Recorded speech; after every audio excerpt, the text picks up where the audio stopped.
Let the count up, not count down, but the count up begin. The United States spends a little more than $1 million every minute on its military. We'll continue to come back to this clock throughout this segment to put that amount of spending into perspective.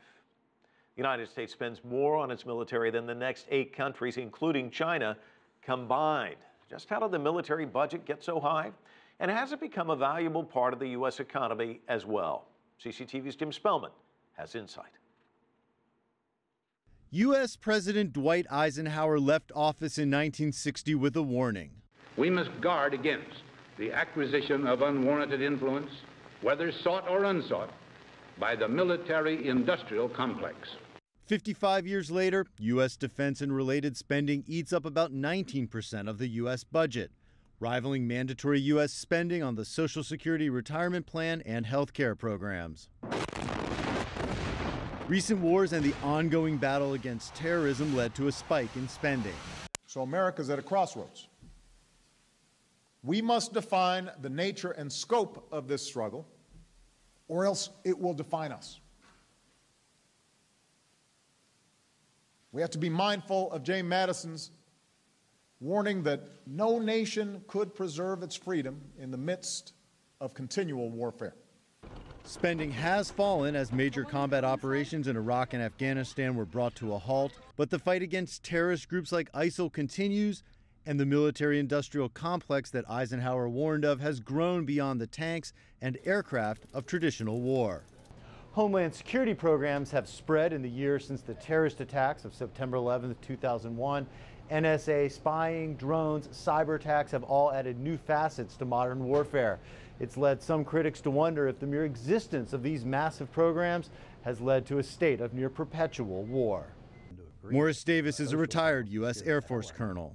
Anytime there's a dispute, anywhere in the world, it seems like our first option out of the chute is we got to bomb it or invade it or take some kind of military action against it.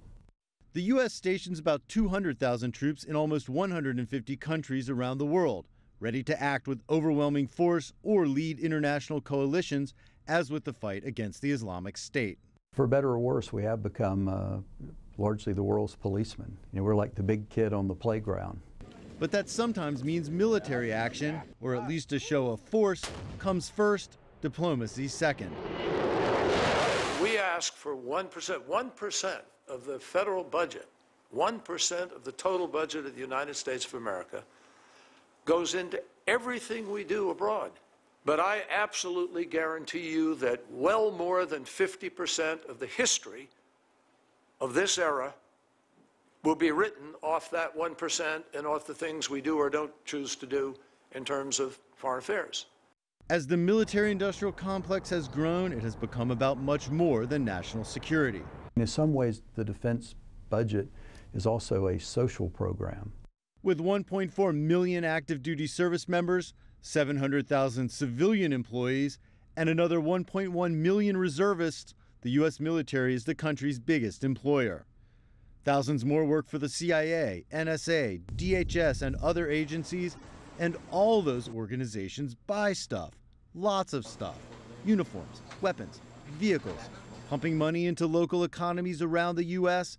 and making it politically difficult to rein them in. You never hear a congressman say, shut down the plant in my area and put people out of work. So it perpetuates keeping these programs going. Programs that may make war easier to wage and peace difficult to attain. Jim Spellman, CCTV, Washington.